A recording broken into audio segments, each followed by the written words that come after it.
Assalamualaikum warahmatullahi wabarakatuh. Baik, untuk materi selanjutnya yaitu metode observasi kelas. Secara harfiah, observasi mengandung arti and notice, yang artinya lihat dan catat. Dari sini dapat dipahami bahwa kegiatan observasi kelas lebih mengutamakan kerja mata dan kerja telinga dalam memahami hal-hal yang muncul, tampak, dan berkembang di dalam kelas. Observasi kelas juga memiliki tujuan, yaitu yang pertama, untuk memahami keadaan kelas dengan melakukan pengamatan dan pencatatan terhadap data fakta kuantitatif dan kualitatif. Yang kedua, yaitu untuk memperoleh data yang seobjektif mungkin, sehingga dengan bahan yang diperoleh dapatlah digunakan dalam menganalisa kesulitan yang dihadapi guru dalam usaha memperbaiki belajar mengajar. Di sini secara khusus perlu ditekankan bahwa tujuan observasi kelas bukan mencari dan menilai kelemahan dan kesalahan guru, melainkan untuk menemukan masalah dan menentukan sejumlah solusi guna membantu pencapaian tujuan atau hasil belajar secara maksimal. Yang selanjutnya yaitu metode observasi kelas. Yang pertama yaitu observasi terbuka, yaitu apabila sang pengamat melakukan pengamatan dengan mengambil kertas pensil, kemudian mencatatkan segala sesuatu yang terjadi di kelas, yaitu dengan bertujuan untuk menggambarkan situasi kelas selengkapnya sehingga urutan-urutan kejadian tercatat semua. Yang kedua yaitu observasi terfokus, yaitu peneliti atau observan melakukan penelitian dengan beberapa fokus. Misalnya, apabila peneliti ingin memfokuskan permasalahan kepada upaya guru dalam membangkitkan semangat belajar siswa, sebaiknya dilakukan penelitian tindakan kelas yang memfokuskan kepada meningkatkan kualitas bertanya. Yang ketiga, ada observasi terstruktur, di mana yang diamati itu sesuatu yang bersifat struktur. Dan yang terakhir yaitu observasi sistematik, di mana yang diamati itu sesuatu yang bersifat kuantitatif dengan menggunakan skala-skala. Untuk selanjutnya yaitu pendekatan dalam observasi kelas. Yang pertama ada pendekatan superioritas, yaitu pendekatan yang dilakukan dengan berorientasi mencari kekurangan dan kesalahan guru.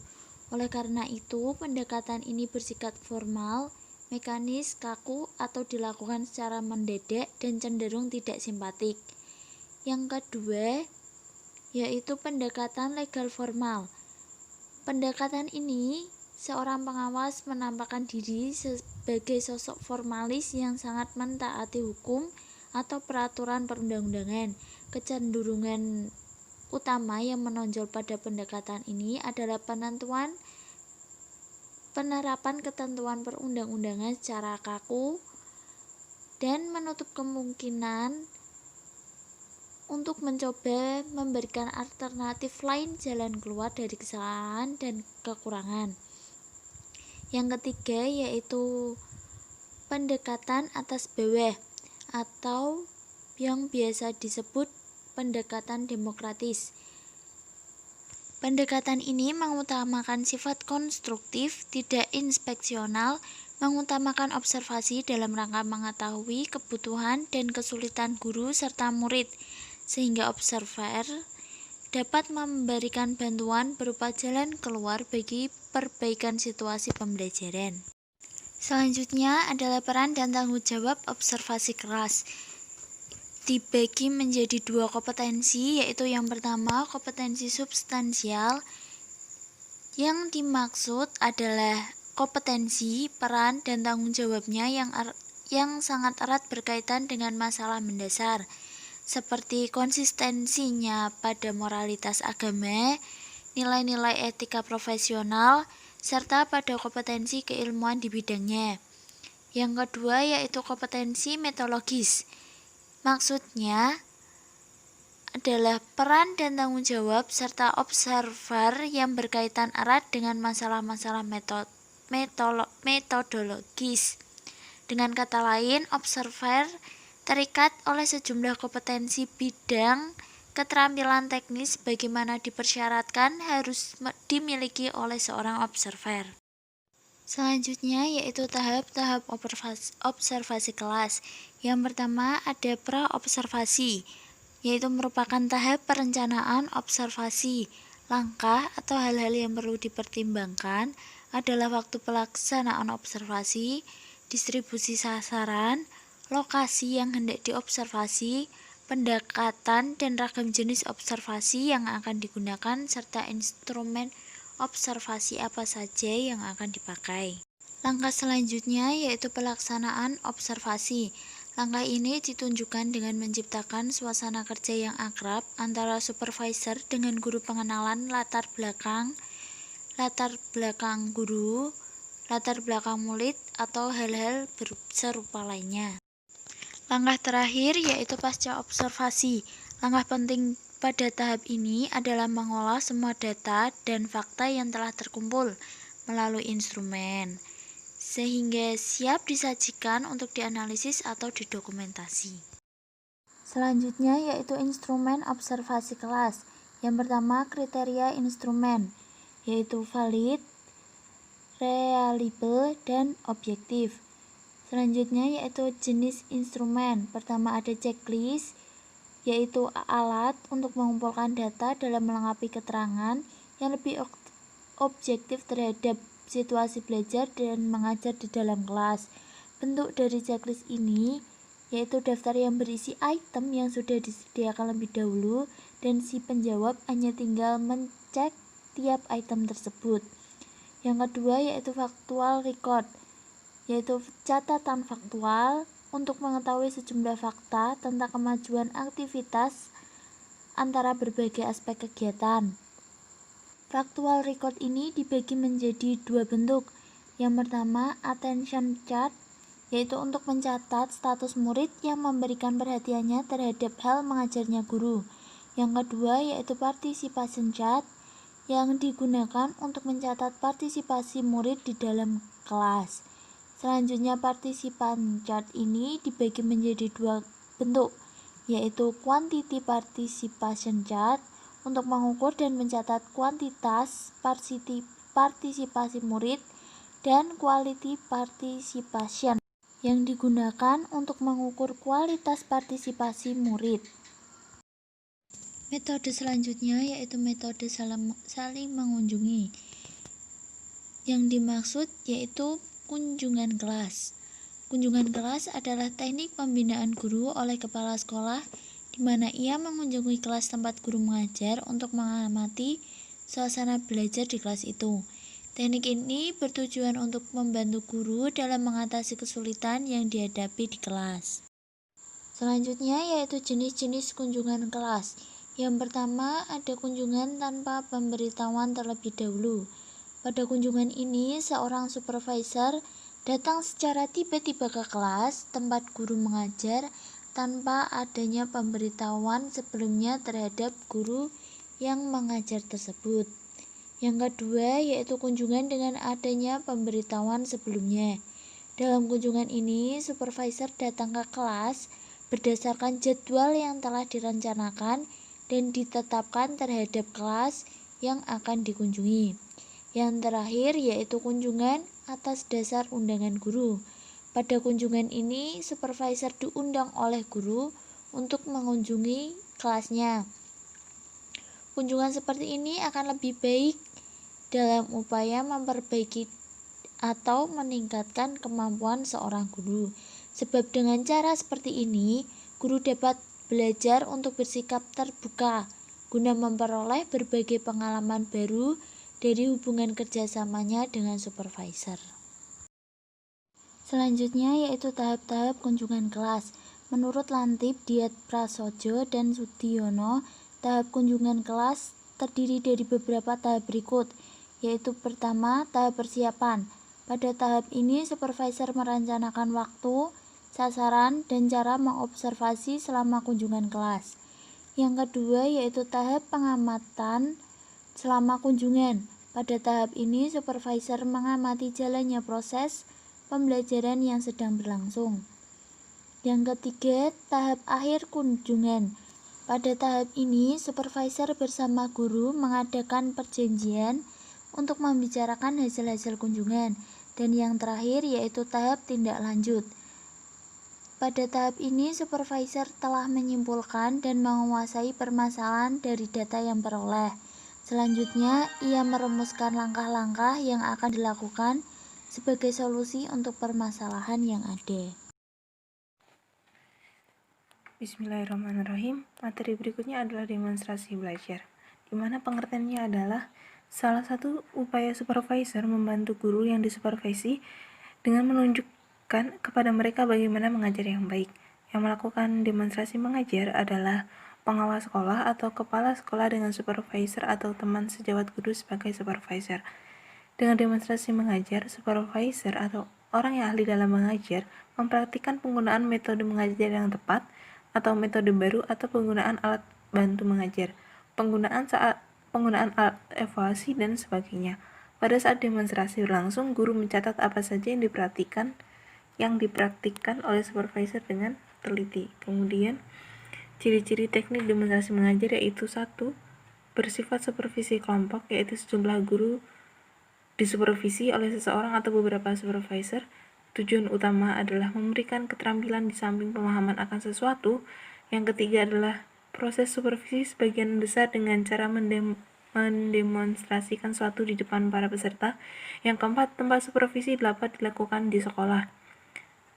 Kemudian, teknik supervisi demonstrasi mengajar memakai langkah-langkah berikut. Yang pertama, ada hal baru dalam profesi guru yang ingin dipahami para guru atau ingin disampaikan supervisor. Yang kedua, menentukan dan menyediakan instrumen atau alat yang akan dipakai berdemonstrasi serta jumlah supervisor yang dilibatkan.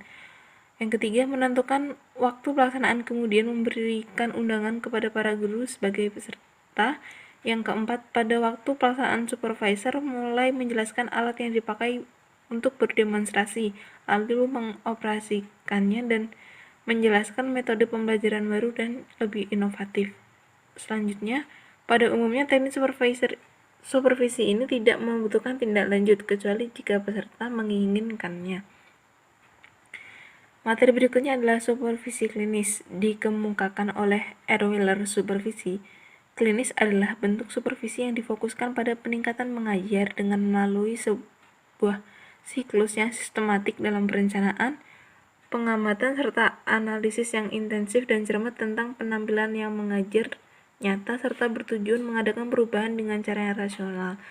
Menurut K.A. Archson dan M. Digal, mengemukakan bahwa supervisi klinis adalah proses membantu guru memperkecil ketidaksesuaian atau kesenjangan tingkah laku mengajar yang nyata dengan tingkah laku yang ideal. Dapat disimpulkan dari pendapat tokoh di atas, supervisi klinis merupakan pembinaan profesional yang dilakukan secara sistematis kepada guru sesuai kebutuhan guru yang bersangkutan. Pembinaan itu dilakukan dengan cara memungkinkan guru menemukan sendiri cara untuk memperbaiki kekurangan sendiri. Kemudian, ciri-ciri atau karakteristik dari supervisi klinis yang membedakan dengan supervisi lainnya yaitu: pertama, supervisor dan guru sederajat dan saling membantu dalam meningkatkan kemampuan dan sikap profesionalnya.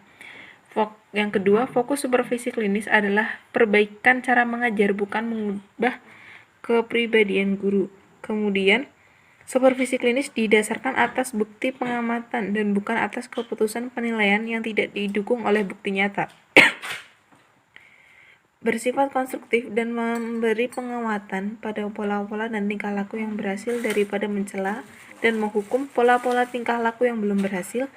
Kemudian yang kelima adalah tahapan supervisi klinis merupakan kontinuitas dan dibangun atas dasar pengalaman masa lampau. Berikutnya adalah supervisi dianggap sebagai suatu proses memberi dan menerima yang dinamis di mana supervisor dan guru merupakan teman sejawat dalam mencari pengertian bersama dalam proses pendidikan.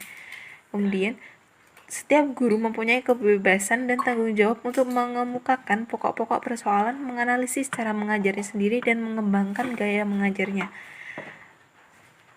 8. Supervisor mempunyai kebebasan maupun tanggung jawab untuk menganalisis dan mengevaluasi cara melakukan supervisi sebagaimana cara menganalisis cara mengajar guru. Kemudian, guru mempunyai prakarsa dan tanggung jawab dalam meningkatkan kompetensi. Kemudian, supervisor dan guru bersifat terbuka dalam mengemukakan pendapat dan dilandasi saling menghargai kedudukan masing-masing. Nah, pelaksanaan supervisi klinis terdapat 3 tahap, yaitu yang pertama tahap perencanaan awal, di mana yang harus diperhatikan adalah 1. Menciptakan suasana yang intim dan terbuka. 2. Mengkaji rencana pembelajaran yang meliputi tujuan, metode, waktu, media, evaluasi hasil belajar, dan lain-lain. 3. Menentukan fokus observasi. Yang keempat, menentukan alat bantu atau instrumen. Yang kelima adalah menentukan teknik pelaksanaan observasi. Kemudian tahap yang kedua adalah tahap pelaksanaan observasi atau tahap pelaksanaan tahap pertama. Yang pertama, guru atau supervisor harus luas. Yang kedua, tidak mengganggu proses pembelajaran. Yang ketiga, tidak bersifat menilai antara satu sama lain. Yang keempat, mencatat dan merekam hal yang terjadi dalam proses pembelajaran bersama. Yang kelima, menentukan teknik pelaksanaan observasi. Tahap akhir adalah diskusi balikan, di mana yang harus diperhatikan adalah 1. Memberi penguatan, saling berdiskusi satu sama lain bagaimana cara yang lebih baik untuk mengajar. Yang kedua, mengulas kembali tujuan pembelajaran. Yang ketiga, mengulas kembali hal-hal yang telah disepakati bersama antara supervisor dan peserta. Yang keempat, mengkaji data hasil pengamatan. Yang kelima, tidak bersifat menyalahkan satu sama lain. Yang keenam, data hasil pengamatan tidak disebarluaskan. Yang ketujuh, penyimpulan dari kegiatan. 8. Menghindari saran secara langsung. 9. Rumuskan kembali kesepakatan sebagai tindak lanjut proses perbaikan. Terima kasih, akan dilanjutkan materi berikutnya. Assalamualaikum warahmatullahi wabarakatuh. Baik, selanjutnya perangkat supervisi pendidikan. Perangkat atau disebut juga instrumen. Dalam melakukan instrumen supervisi pendidikan perlu dilakukan dengan menggunakan teknik atau metode pengumpulan data supervisi agar memperoleh hasil yang lebih baik dan pelaksanaannya lebih mudah. Beberapa metode untuk pengumpulan data supervisi yang dapat disarankan yaitu 1. Kuesioner atau angket. Yang kedua, wawancara atau interview. Yang ketiga, pengamatan atau observasi. Kemudian yang keempat, dokumentasi. Yang kelima, tes. Kemudian yang keenam, diskusi. Yang ketujuh, kunjungan rumah. Dan yang kedelapan, seminar lokakarya. Untuk penyusunan instrumen ada 2 cara pengembangan instrumen atau alat ukur, yaitu yang pertama dengan mengembangkan diri sendiri, yang kedua dengan cara menyadur atau adaptation. Sehubungan dengan cara adaptasi atau menyadur tadi, ada langkah-langkahnya yaitu sebagai berikut. Yang pertama yaitu penelaahan instrumen asli dengan mempelajari panduan umum manual instrumen dan butir-butir instrumen. Hal itu dilakukan dengan untuk memahami bangun variabel, kisi-kisinya, butir-butirnya, dan cara penafsiran jawabannya. Kemudian yang kedua, penerjemahan setiap butir instrumen ke dalam bahasa Indonesia. Kemudian yang ketiga, memadukan kedua hasil terjemahan oleh keduanya. Yang keempat, penerjemahan kembali ke dalam bahasa aslinya. Hal ini dilakukan untuk mengetahui kebenaran penerjemahan tadi. Kemudian yang kelima, perbaikan butir instrumen bila diperlukan. Yang keenam, uji pemahaman subjek terhadap butir instrumen. Yang ketujuh, uji validitas instrumen. Yang kedelapan, uji reliabilitas instrumen. Kemudian langkah-langkah yang harus dilalui dalam menyusun instrumen termasuk instrumen pengawasan sekolah adalah sebagai berikut. Yang A yaitu merumuskan tujuan yang akan dicapai dengan instrumen yang akan disusun. Kemudian yang B, membuat kisi-kisi yang mencanangkan tentang perincian variabel dan jenis instrumen yang akan digunakan untuk mengukur bagian variabel yang bersangkutan. Selanjutnya yaitu ada proses editing instrumen. Proses editing instrumen ini biasanya dilakukan di akhir penyusunan instrumen. Sebelum memulai pencetakan instrumen, ada beberapa langkah-langkah yang harus dilakukan, yaitu mencocokkan kisi-kisi yang dikehendaki dengan draft instrumen yang telah jadi, kemudian mengatur sistematika yang dikehendaki penilai atau pengawas untuk mempermudah pengolahan data, kemudian menuliskan petunjuk pengisian, identitas, dan sebagainya, kemudian membuat pengantar permohonan pengisian bagi angket yang diberikan kepada orang lain. Beberapa aturan untuk penyusunan tes objektif. Aturan-aturannya yaitu sebagai berikut: hindarkan menggunakan kata-kata kebanyakan, sebagian besar, biasanya, yang tidak mempunyai arti jelas dalam jumlah. Yang kedua, rumusan yang pendek lebih baik daripada yang panjang karena kalimat yang pendek akan lebih mudah dipahami. Yang ketiga, rumusan negatif seyogyanya dihindari atau dikurangi sehingga sedikit mungkin untuk membuat butir arti terbalik atau inverse. Jika terpaksa menggunakan kata yang menunjuk pada arti negatif, hendaknya digarisbawahi. Kemudian yang keempat, tidak boleh membuat butir yang mengandung dua pengertian. Misalnya, pendekatan menjadi tanggung jawab orang tua, masyarakat, dan negara. Karenanya, maka orang tua asuh perlu diharuskan untuk anggota masyarakat yang mampu. Terhadap pernyataan tersebut, responden dapat setuju terhadap pernyataan pertama tetapi tidak untuk yang kedua. Kemudian yang kelima aturannya yaitu hindari penggunaan kata-kata atau kalimat yang membingungkan. Ingat bahwa angket merupakan daftar pertanyaan yang diisi oleh responden pada waktu mereka tidak berdekatan dengan penyusun. Oleh karena itu, semua kata, kalimat, atau kumpulan kalimat harus jelas. Kemudian aturan berikutnya, hindari pengarahan terselubung. Penyusunan instrumen tidak dibenarkan sedikit atau banyak memberikan isyarat pancingan atau hint yang menyebabkan responden memilih suatu alternatif tertentu. Kemudian selanjutnya yaitu uji kompetensi supervisi. Sekolah melaksanakan tanggung jawab paling produktif jika terdapat konsensus tentang tujuan sekolah dan semua pihak bersama-sama berusaha mencapainya. Posisi kepala sekolah dalam hal ini adalah bertanggung jawab untuk menyelenggarakan sekolah secara produktif. Persoalannya adalah bahwa dalam penyelenggaraan pendidikan tersebut, kepala sekolah tidak mungkin melaksanakan seluruh kegiatan sendiri. Oleh karena itu, ada pendelegasian kepada guru maupun staf. Untuk memastikan bahwa pendelegasian tugas itu dilaksanakan secara tepat waktu dengan cara yang tepat atau tidak, maka diperlukan supervisi, yaitu menyelia pekerjaan orang lain. Itu sesuai Depdikbud 2007-227.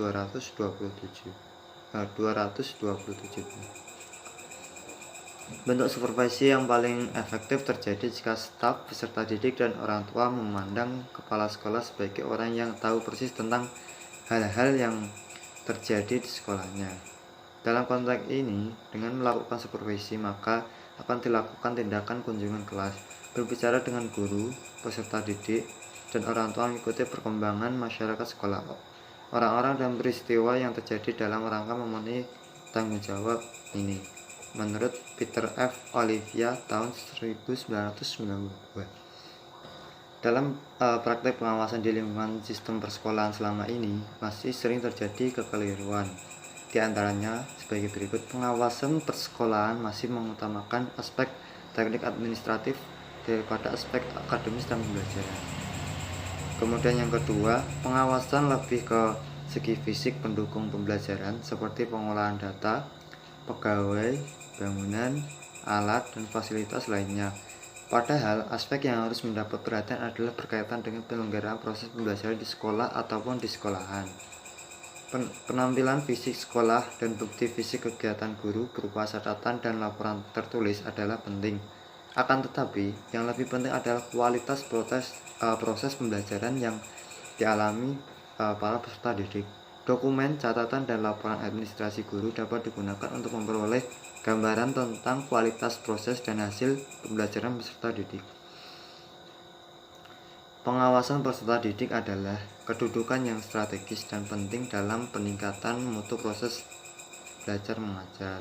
Dengan demikian, supervisor pendidikan, dalam hal ini kepala sekolah dan pengawas, harus memiliki kemampuan profesional yang handal dalam pelaksanaan supervisi pembelajaran atau instructional supervision. Nah, selanjutnya supervisi kelas menaruh perhatian utama pada upaya-upaya yang bersifat memberikan kesempatan kepada guru-guru untuk berkembang secara profesional sehingga mereka lebih mampu dalam melaksanakan tugas pokoknya, yaitu melaksanakan dan meningkatkan proses dan hasil pembelajaran yang direfleksikan dalam kemampuan-kemampuan.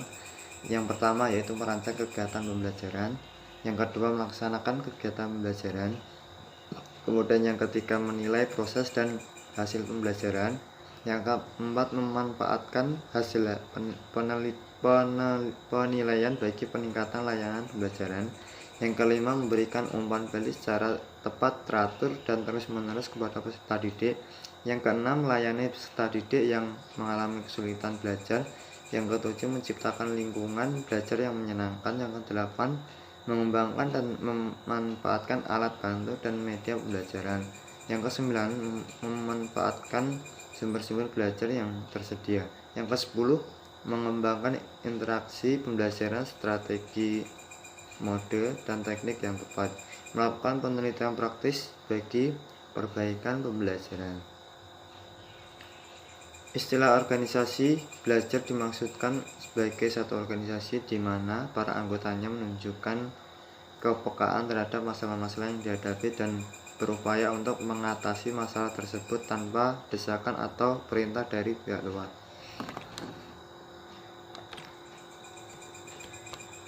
Jadi, sasaran lain dari supervisi pendidikan adalah menjadikan kepala sekolah dan guru sebagai profesional learners, yaitu para profesional menciptakan budaya belajar dan mereka yang mampu belajar terus menyempurnakan pekerjaannya.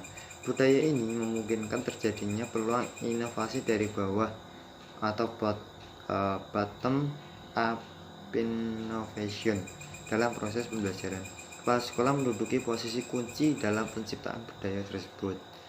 Aspek lain yang akan mendukung pemberdayaan akuntabilitas profesional guru adalah tersedianya sumber daya pendidikan untuk mendukung produktivitas sekolah, khususnya mendukung proses pembelajaran yang bermutu.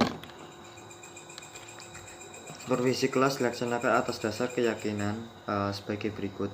1. Yaitu pengawasan terhadap penyelenggaraan proses pembelajaran PBM hendaknya menaruh perhatian yang utama pada peningkatan kemampuan profesional gurunya yang pada gilirannya akan meningkatkan mutu proses dan hasil pembelajaran. Yang kedua, pembinaan yang tepat dan terus-menerus yang diberikan kepada guru-guru berkontribusi terhadap peningkatan mutu pembelajaran. Kemudian yang ketiga, peningkatan mutu pendidikan melalui pembinaan profesional guru didasarkan atas keyakinan bahwa mutu pembelajaran dapat diperbaiki dengan cara paling baik di tingkat sekolah atau kelas melalui pembinaan langsung dari orang-orang yang bekerja sama dengan guru-guru untuk memperbaiki mutu pembelajaran. Yang keempat, supervisi yang efektif dapat menciptakan kondisi yang layak bagi pertumbuhan profesional guru-guru. Kondisi ini ditumbuhkan melalui kepemimpinan partisipatif di mana guru-guru merasa dihargai dan diperlukan. Yang kelima, supervisi yang efektif dapat melahirkan wadah kerjasama yang dapat mempertemukan kebutuhan profesional guru-guru. Melalui wadah ini, guru-guru memiliki kesempatan untuk berpikir dan bekerja sebagai suatu kelompok dalam mengidentifikasikan dan memecahkan masalah. Menurut Hamid Muhammad tahun 2002.